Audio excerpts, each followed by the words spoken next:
Hare Krishna, muy buenos días.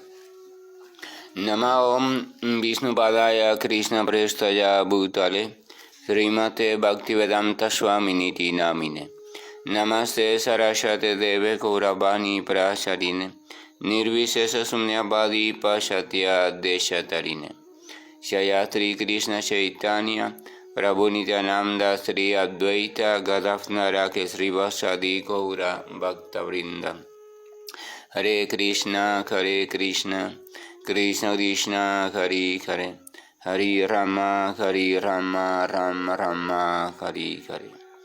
Hare Krishna reiterados, después de muchos días sin compartir los textos o las lecturas y reflexiones del amanecer espiritual, entonces estamos retomando esa necesaria práctica o ese necesario ejercicio. Vamos a recordar que habíamos quedado en el segmento de lecturas donde Brahma, la figura creadora del universo, la personalidad creadora de los universos materiales, tras un largo periodo de austeridad, tras un largo periodo de penitencia, tras un largo periodo de absorción por completo en un sonido que consideró como trascendental o en un estímulo que consideró como trascendental o divino, entonces llegó a un punto donde tuvo acceso consciente a la morada de la Suprema Personalidad o a la morada trascendente, aquella morada que se encuentra más allá de la construcción que el yo hace en la mente de su propia realidad, o sea, más allá. Y allí es algo muy interesante porque en esa morada habíamos descrito a los habitantes, habíamos descrito la realidad llena de variedad, llena de hermosura, llena de belleza, llena de vida, llena de dinamismo, llena de intenciones, porque los habitantes que se describen estaban todos siempre con rostro resplandecientes y felices, relucientes, y todos tenían una inclinación natural a realizar cada actividad llenos de gozo y llenos de continua alegría en función de el amoroso Señor. O sea, toda actividad estaba motivada por el amor por el Supremo, a quien en ese nivel se considera lo máximo en el sentido de atracción, el más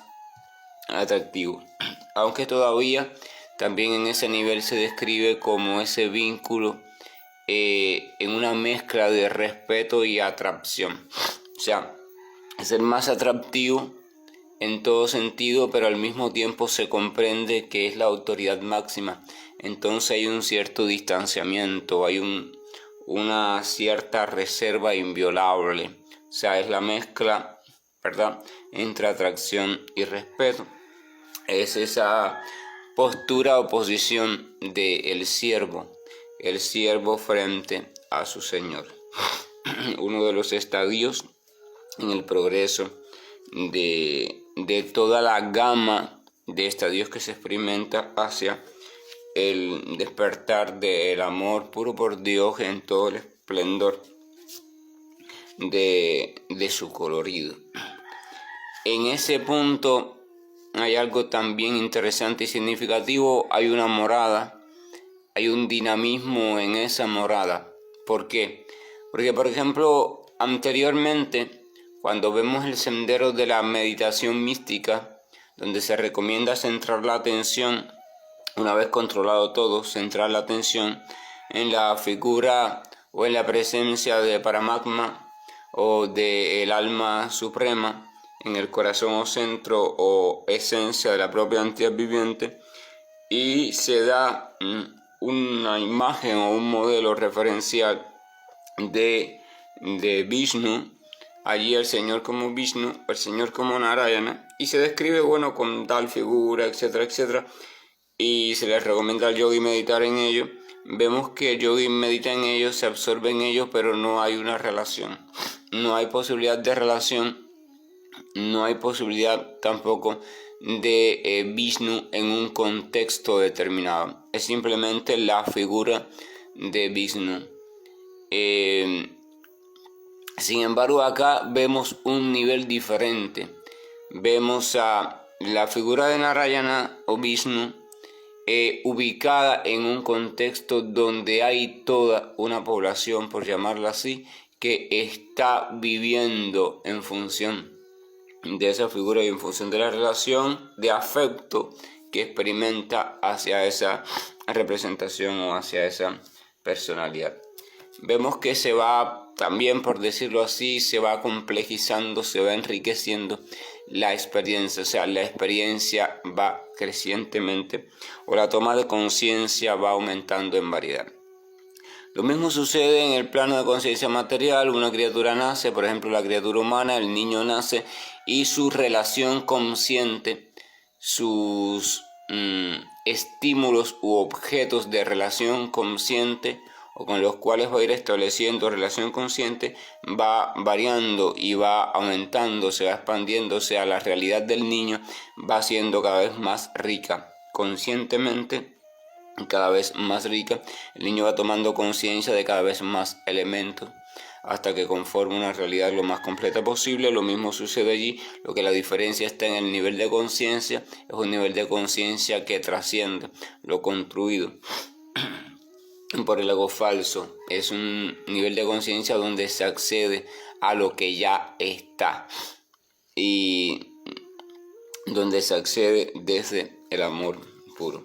Entonces había un texto, el último texto leído decía: el señor Brahma, viendo así a la personalidad suprema en su plenitud, fue dominado por el júbilo de su corazón, y así pues con éxtasis y amor plenos y trascendentales sus ojos se llenaron de lágrimas de amor. Así él se postró ante el Señor, y esa es la manera en que el ser viviente o el sendero en que el ser viviente elevado para Mahamsa puro puede lograr la perfección máxima. Cuando uno lee el texto original puede traducirlo también: ese es el sendero que siguen las grandes almas. O sea, el sendero de total adoración, total entrega a los pies de el Señor, el sendero de, dicho de otra manera, el sendero del siervo, el siervo amoroso. No el siervo por un salario, no el siervo por temor a que lo castiguen si no hace lo que tiene que hacer, no el siervo que está haciendo algo por una cuestión, una idea de deber, porque es su deber hacerlo y ya, pero no, el siervo que naturalmente se sitúa a sí mismo, se experimenta a sí mismo en la postura de siervo debido a todo el sentimiento de afecto gratuito, o sea, sin motivación ajena ninguna, que siente por ese objeto de amor al cual se está entregando y hacia el cual y en el cual está poniendo todas las potencialidades que supuestamente le pertenecen o habitan disculpen, en él. La figura del siervo es quizás la figura más completa, más elaborada que podemos encontrar en las grandes culturas a nivel del ideal humano. Si vamos al pueblo judío, el pueblo de Israel, si venimos después a lo que se llama después la comunidad cristiana, si vamos al pueblo musulmán o el pueblo seguidor o practicante del Islam, si vamos a ese mismo pueblo en su vertiente mística, los conocidos como sufíes, si vamos también a otras culturas, incluso ya un poco más relacionadas con la parte del sureste asiático, noreste asiático, vamos a encontrar a la figura del siervo amoroso, aquella viviente criatura que existe en función de, o sea, se ha salido por completo de sí mismo, este salido por completo de sí mismo, vamos a recordar, no es un dejar así a la existencia, al sí mismo detrás. Significa salir de todas las autoimágenes creadas por el ego falso y que tienen como referencia al cuerpo material y otras cuestiones construidas culturalmente para situarse en la percepción de la existencia propia. O sea, se existe, se llega a percibir que hay existencia, que se existe, se llega a percibir la fuerza viviente, pero se le desenlaza de toda limitación o identificación y se le comprende como parte porción dentro de la misma gran y única fuerza viviente. O sea, se comprende, de ahí viene Aham Brahmasmi, o sea, yo soy fuerza viviente, yo soy espíritu, eso es importante. Entonces, cuando se comprende eso, toda potencialidad que hay allí también como parte de esa porción de fuerza viviente empieza a tomar rumbo, empieza a ser utilizada naturalmente en función de la totalidad y en función de toda otra porción de fuerza viviente que se comprende como igual porción. O sea, el concepto de diferenciación o de distinción en ese sentido de separatividad se pierde. La variedad se conserva en la conciencia, una conciencia de variedad, porque se comprende como necesaria expresión de la belleza, pero no de separatividad.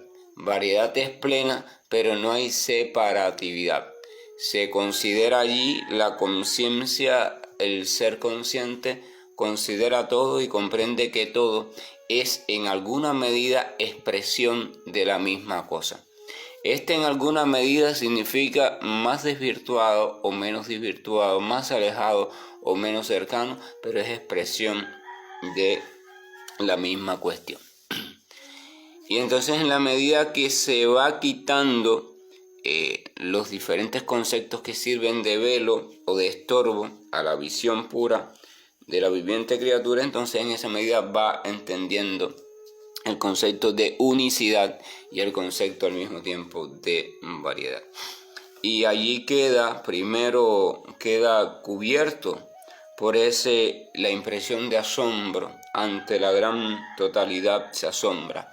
La porción se siente infinitamente limitada y pequeña frente a la comprensión de la totalidad. No puede percibir la totalidad como personificación o personificada, pero experimenta ya la devastadora, en el buen sentido de la palabra, presencia de la totalidad y entonces en un impulso de total reverencia cae sumido, por utilizar una imagen gráfica, a los pies de la totalidad. En verdad, este término de a los pies de la totalidad en ese principio no es a los pies, porque en ese nivel de comprensión lo absoluto, la realidad absoluta no es comprendida como figura, o sea, no es concebida como forma, es totalmente abstracta y por tanto no se puede hablar de a los pies. Por tanto, en ese contexto, en ese nivel de relación, a los pies se refiere a esa aptitud de un poco temor con asombro que invade a la criatura y la criatura se siente ilimitadamente minúscula, pequeña, sin ninguna capacidad y entonces queda allí completamente al servicio de la totalidad.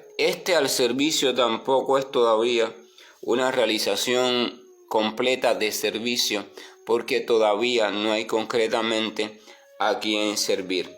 Hay simplemente una total entrega, una total disminución, una total expresión de humildad, una total salida de la vanidad de haberse creído algo, de haberse creído alguien. La criatura despierta de su orgulloso sueño. Ese es el principio. Sin llegar a ese nivel, no hay posibilidad de continuar hacia una comprensión diferente de la propia existencia, ni hay posibilidad de poder comenzar el sendero de entrega progresiva consciente y después de realización de todas las potencialidades. El punto es importante porque en ese nivel de entrega la criatura lo pierde todo, lo que había construido de sí misma. Yo soy esto, soy aquello, soy el más no sé qué, el menos no sé cuánto. Y se queda en pura existencia, y a partir de allí, cuando descubre a la totalidad, el concepto y la experiencia de totalidad, empieza de nuevo por tendencia natural, porque la criatura es activa por naturaleza, a despertar sus potencias. Las potencias se van despertando, pero ahora se van despertando en relación a la totalidad. La potencia de inteligencia, de conocimiento, empieza a querer saber qué es esa totalidad y cómo está constituida y sus explicaciones. La potencia creativa empieza a querer crear ideas, a querer crear una relación con esa totalidad y así todas las potencias. Entonces dice que el sendero del místico, el sendero de la criatura que ya se ha liberado por completo, es el sendero del amoroso servicio. El término Islam se refiere a la ciencia del servicio total, a la verdad absoluta, al amor absoluto. El término del pueblo de Israel, o el sendero del pueblo de Israel, es también el servicio, el amoroso siervo. Los sufíes se entienden a sí mismos también como siervos. Las grandes culturas de la humanidad, según los registros históricos y también lo que todavía se conserva, han llegado a ser grandes culturas, pero han coincidido en varias cuestiones, y una de esas cuestiones es que han hecho hincapié en el cultivo de una vida de servicio que va más allá del interés particular. Así que al parecer el sendero del servicio devocional, o el sendero de aprender a desarrollarnos, aprender a especializarnos en una vida de buen servicio. Si vamos a la propia historia en nuestro caso, de nuestra cultura, nuestro pueblo, nuestro país, vamos a ver que quizás por nuestros antecedentes, ¿no?, de España, de no sé dónde, también nuestros mayores vivían desde una cultura del buen servir. O sea, era de suma importancia ser serviciales, amorosamente serviciales, ser ayudadores de todas las otras criaturas en lo posible, a la misma vez que se desarrollaba todas las cuestiones, deberes, sueños, etc., de la vida particular. O sea, se realizaban los proyectos particulares de vida, pero en todo proyecto particular de vida se incluía el servicio. O sea, el servicio era variable continua y era también variable constante, el servicio. Por tanto, el amoroso servicio es necesidad humana. No se puede llegar a un nivel de un ser humano elevado, de un ser humano organizado, de un ser humano más cercano a la plenitud, si no se accede a la cultura del buen servicio o del servicio amoroso. Sin servicio, traducido de otro modo, sin bhakti, no hay posibilidad de humanidad plena. Claro, ese servicio después tiene que enfocarse, o sea, ¿a qué se sirve? Porque no es cuestión solo de tener una disposición de servicio. Se necesita que lo servido, a lo que se decida servir, sea realmente provechoso hacia la pureza y la plenitud de la humanidad y hacia la paz de todas las criaturas vivas juntas. Las dos cosas son necesarias. El discernimiento para saber que estás sirviendo a lo correcto, que lo estás haciendo del modo adecuado, y, por supuesto, la actitud de servicio. Esto es de gran significado, y en ello tenemos que reflexionar. Pensaba pasar al siguiente texto, pero vamos a quedarnos aquí, porque es importante reflexionar sobre esta cuestión del sendero del ofrecerte por completo. Ofrecerte, la actitud de ofrecimiento, la actitud de servicio no se puede fingir, no se puede construir, es un resultado natural del progresivo despertar de la criatura, de salir de todos sus sueños, sus caprichos, sus tonterías, sus identificaciones falsas y encontrarse desde la quietud con la esencia única de la propia existencia. Es una comprensión muy elevada, la actitud del siervo o el comprender la esencia que hay detrás de la actitud de servidumbre amorosa. Llegar a comprender eso es una de las comprensiones más elevadas desde el punto de vista humano. Y hay que diferenciar la actitud del comportamiento en cuanto al servicio.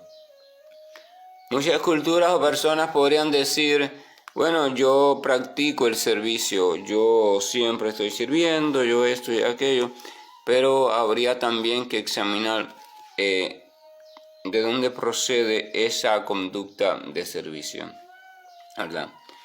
De una forma u otra hay que encaminarse en ese sentido, el servir, porque el servir invierte o complementa el sentido de nuestras vidas.